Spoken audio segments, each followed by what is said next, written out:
Thank you for watching the Shakaama Live Show. I want to present this information in a scientific sort of way. There's been much talk about genetics, history, and the Neanderthals. They've recently come out and compared DNA of all of the quote-unquote races on the planet to the Neanderthals, and they found that black people, Africans, have absolutely no Neanderthal DNA in them versus all the other races, all have Neanderthal in them. Now, who were the Neanderthals? They were an inferior race that was very akin to being animalistic in nature and intelligent. They did not have a stratification of society like actual humans do.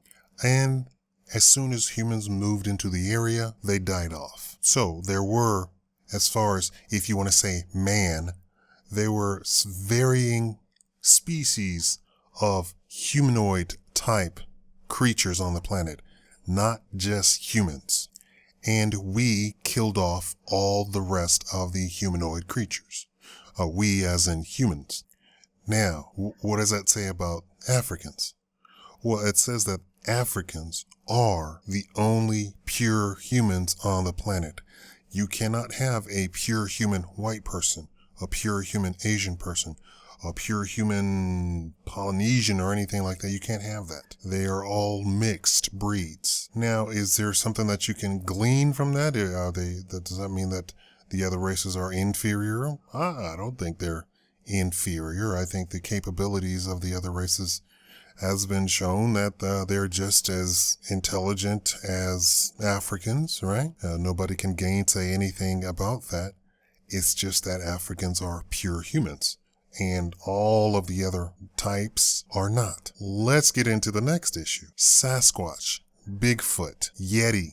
Apparently, by looking at DNA of some samples that were taken, they have confirmed that there was, in fact, a very large creature type that belonged to what we would call a Sasquatch. Now, I believe the term itself, the term Sasquatch, aka Salish, the term Sasquatch was coined in the 1920s by J.W. Burns, a school teacher at a British Columbian Chehalis reservation. Burns collected Native American accounts regarding large, hairy creatures said to live in the wild. Lauren Cullum and Jerome Clark wrote that Burns' Native American informants call these beasts by various names, including Soquiatl, Sosquital. Burns noted that the phonetically similar names for the creatures and decided to invent one term for them all. That name Sasquatch happens to be similar to the word for the beast in the Chahalish dialect of Halkamelayim. Sasquatch, interestingly, proponents note Chahalish is in the area where historic Bigfoot sightings are densest and is generally considered to be, if anywhere is, Sasquatch territory. The Sasquatch is, in fact, a local clan totem, and the band is nonchalant about the creature's existence, except to say that the creature is camera shy and would rather be left alone. Over time, Burns' neologism came to be used by others, primarily in the Pacific Northwest. In 1929, Maclean's published one of Burns' articles introducing British Columbia's hairy giants, which included the word Sasquatch in describing the enormous creatures. After widespread publicity surrounding the 1958 Bigfoot report from Humboldt County, California, researchers began searching old newspapers and documents for similar accounts, thus rediscovering and popularizing Burns' term. To some ears, Sasquatch has a less sensationalistic association than does Bigfoot, and is consequently more popular among researchers who strive for legitimacy. So that's the origin of the actual term.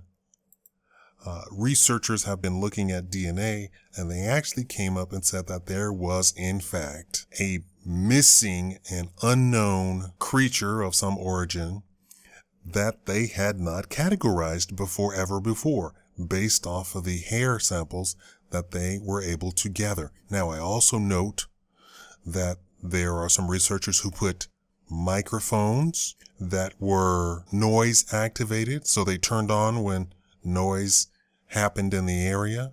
Extra noise, not buzzing bees or something like that. And there were noise activated cameras, and they put these tiny things all over an area that is supposedly inhabited by the Sasquatch or Salish. So they got the DNA and they confirmed that there was in fact a missing creature that nobody had categorized before. And for all intents and purposes, from the DNA evidence, it was a large creature. Now, there is some disparity between different scientists, and then here's a disparity. Some say it's a large wolf-like creature based on the DNA that they have. And a completely different school says it's a large bear-like creature. Now, some got their samples from China, so that school says it's a large bear-like creature. And the one here says it's a large wolf-like creature. Now, whether or not it walks on two legs, looks like a man, is something different.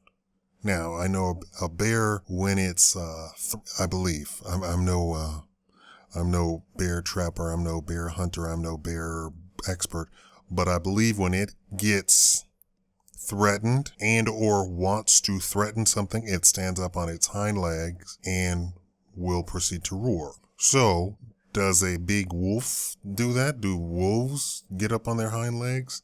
No. So I'm gonna side with the people that say it's maybe a large bear-like creature, but they're only saying bear-like.